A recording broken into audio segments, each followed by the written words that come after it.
I went from 43 subscribers on October the 19th to right now, the date being December the 10th, over 625 subscribers, and I'm going to tell you how. Welcome back to my channel, or welcome if you're new here. I am Jessica Mercedes, and on this channel, we be talking about a lot of stuff, marketing, self-development, business. But today I'm going to be talking to you about how I gained over 500 subscribers in, I want to say, about a month and a half on YouTube. Now, I'm still checking my analytics, and my subscriber count goes up daily. So at the time of this video, or the time that you're probably watching this video, I'm pretty sure I would have surpassed my 625 subscriber mark. But the most important thing is that I want to help you get to your first 500 subscribers. So I'm going to tell you how I did it. Now, before you watch this video, I want you to understand that there's no secret, there's no magic. These people, like the people that you see that are growing at fast pace, like they're not special, right? Everybody's special, but it's not because they're doing something that's out of reach, okay? What they're doing is they're being consistent, and that's exactly what I did. So I started taking YouTube serious in October.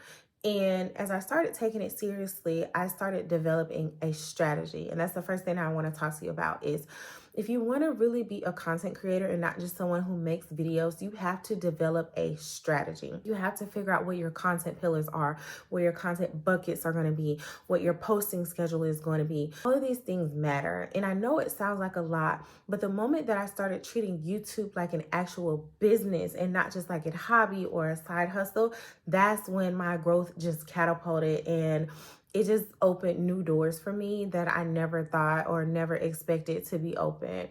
I turned YouTube into a business. So every day I was checking my content calendar. Every day I was checking my analytics to see what is it that my audience likes that I am creating that I could recreate or do better at. Most importantly, I started pushing out more content.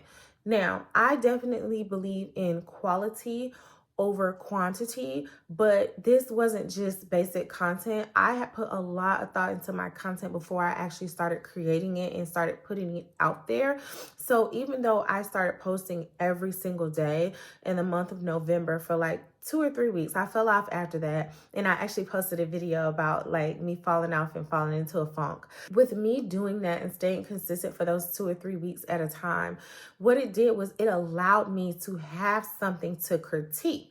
The reason why you're struggling with content creation is because you don't know what it is that you like, what it is that your audience likes. I'm gonna be honest with you, your first 20, 30 videos, they kind of gonna flop. Nobody's really gonna watch them. You know, maybe once you blow up, they're gonna go back and watch them like I do now with YouTubers who have gotten really, really big. They have like 100,000 subscribers. I go back and I study their very first and second and third YouTube videos. But for the most part right now, while you're growing, no one is going to be watching your videos like that. And that's okay.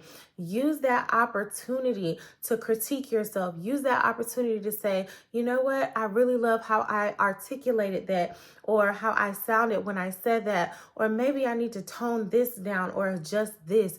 Use these videos as practice. The reason why your YouTube channel is not growing is because you are not practicing, meaning you are not getting in front of the camera, creating the videos, editing the videos, and uploading them. That is how you determine, number one, what your audience likes. Number two, the type of content that you love to create. Number three, how you show up on camera. You know, I am a public speaker. I'm not the best public speaker, but part of my YouTube journey was to help me to become a better public speaker. So when I'm recording these videos and I'm watching them back, I get to see how other people see me, and I get to judge myself and say, you know what, maybe you should work on that, or maybe you should adjust how you talk about that, or use a different word, reframe how you define that particular word or situation.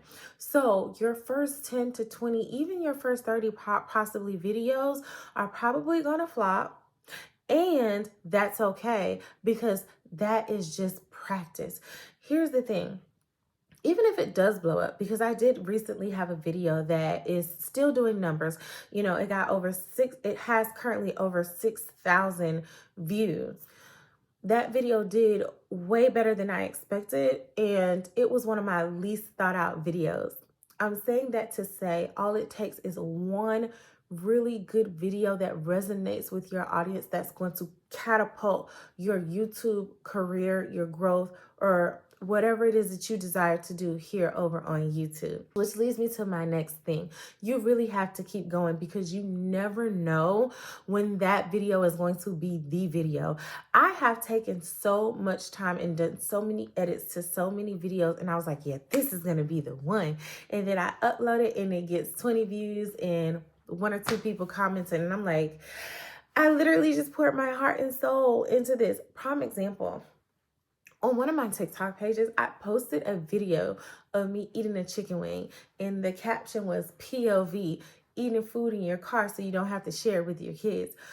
That got like 30,000 views and like 20,000, like it just took off, completely off, and it had absolutely nothing to do with my channel. It had absolutely nothing to do with my niche, like nothing. But I say that to say you never know which video is going to be that video. So give it all that you got every single time that you create and that you edit and that you post. My growth to 500 subscribers on YouTube was not definitely overnight. I stayed at about 49, 50, 60 YouTube subscribers for, I want to say, a year. So last year I decided I want to take my channel seriously. I started off doing hair content, and then I pivoted into a little bit of business. But what I noticed that kept me from getting to where I really wanted to be, which was the first goal was 500 subscribers, was my inconsistency. You know, one day I would wake up and I'm like, yeah, I'm going to do this. I'm going to go all in. I'll create one video. I'll edit it. I'll upload it. I'll do it. And I won't do anything else for 4 or 5 months. And that is the reason why it's really hard for some of you to get to where you want to be, is because you don't stick with what feels great to you.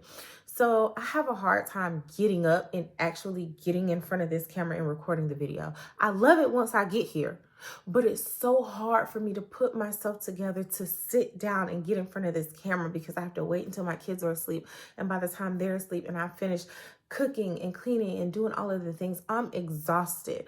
Right now, I'm recording this video. It's 11:43 p.m. I have to be up at 6 o'clock. I'm tired, but I also have goals, and I also understand that we can't always go off of how we feel when it's time to be creative.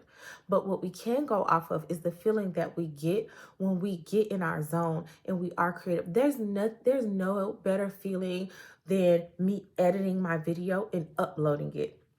While I'm uploading my video and I'm choosing whether or not I want to do the subtitles and knowing that I'm setting this to premiere, that is a high that really keeps me going. It keeps me going outside of the comments that you guys leave and the motivation and inspiration that you leave underneath my videos. Me actually clicking that button to upload that YouTube video is what keeps me going. That is the feeling that I am chasing every single time that I create, because I love how it feels. It feels like success. It feels amazing when I've actually finished the project and now I get to post the project. So chase the feeling. Chase that feeling that you get, that feeling of accomplishment after you've done what you said it was that you're going to do.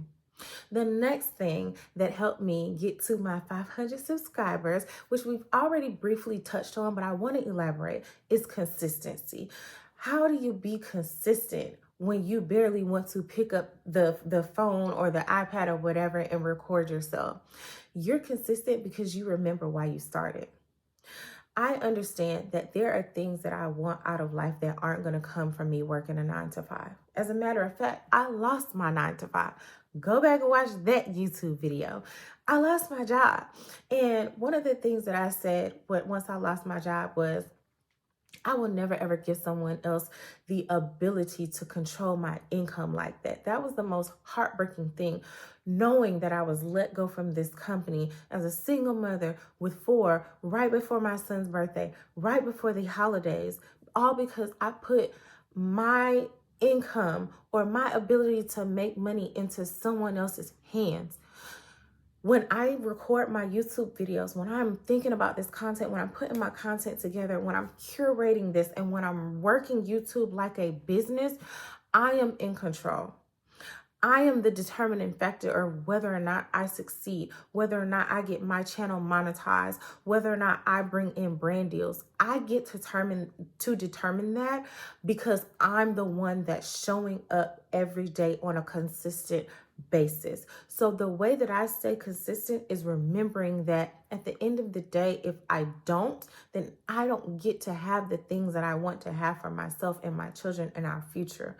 I won't get to accomplish my goals because at the end of the day, no, money isn't the end all be all, but you need money for 90% of the things that you want to do and accomplish in this world. You need some money, especially if you're a child of God, because you need to be able to help other people. You need to be able to serve God's people. And yes, you can use your time, your talents, and your treasure. But if you ain't got time because you're working on somebody else's 9 to 5, and you can't use your talents and you don't have no treasure because you're barely making ends meet and you're living paycheck to paycheck, baby, you need some money. Okay? And I know a lot of Christians don't like to talk about that, but the reality of it is you as a Christian content creator, as a child of God, even if you don't identify as a Christian, as a child of God, to establish his covenant, you need to be able to help your people, and you need some money to do that. I don't care what anybody else says. You need some money, and you have the ability to control how much money you make. Deuteronomy 8:18 says, do not forget the Lord your God, because it is he who gives you the creativity to get wealth.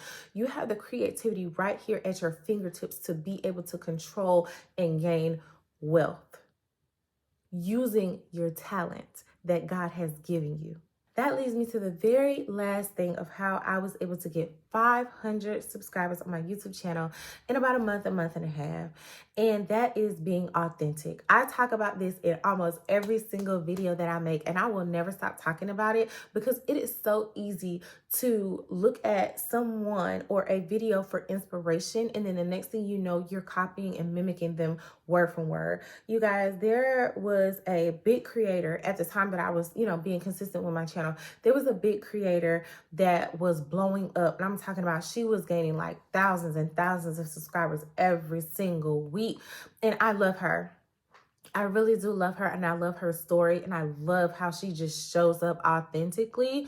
But the reason why she grew was because she was herself. And I noticed that a lot of people started mimicking her instead of using her for inspiration.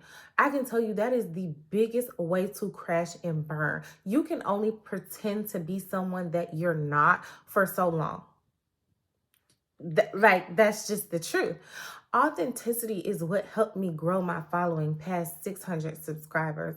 Being authentically who I am. Not to say that I don't draw inspiration from other YouTubers, because I do believe that if you want to be a YouTuber, you need to watch some YouTube. You need to follow some people that you resonate with. You need to study YouTube. You need to study the people if that you share the same niche with. But at the end of the day, take these videos that these people are creating, put your own spin and your own twist on it. Be yourself. There can only be one you. Ain't nobody else out here in the world that is like you. And that is what is going to make people fall in love with your channel. That's what's going to make people subscribe. I want to challenge you. Go look at the video that I created called, I think it's called like YouTube Success. It's up here. It's called YouTube Success, YouTube Cheat Code, whatever. Go look at that video and go look at the people in the comment section talking about how I am as a person. And I promise you, I'm not trying to brag. I'm just letting you know that there are thousands of people out there that are waiting on you and your voice and your talent to show up just as you are. And there are so many things that we don't like about ourselves. But guess what? Those same things that we don't like about ourselves is what makes us and what makes other people fall in love with us. So you embrace that, because that's truly who you really are. Thank you so much for watching this video. I really hope it was helpful. Like I said, there's no secret formula. There's no, tips or tricks or all this other stuff with analytics is great. But at the end of the day, staying consistent and staying true to yourself is what's really going to catapult your YouTube channel, and making sure that you add value to your audience. Thank you guys so much for watching, and I'll see you on the next video.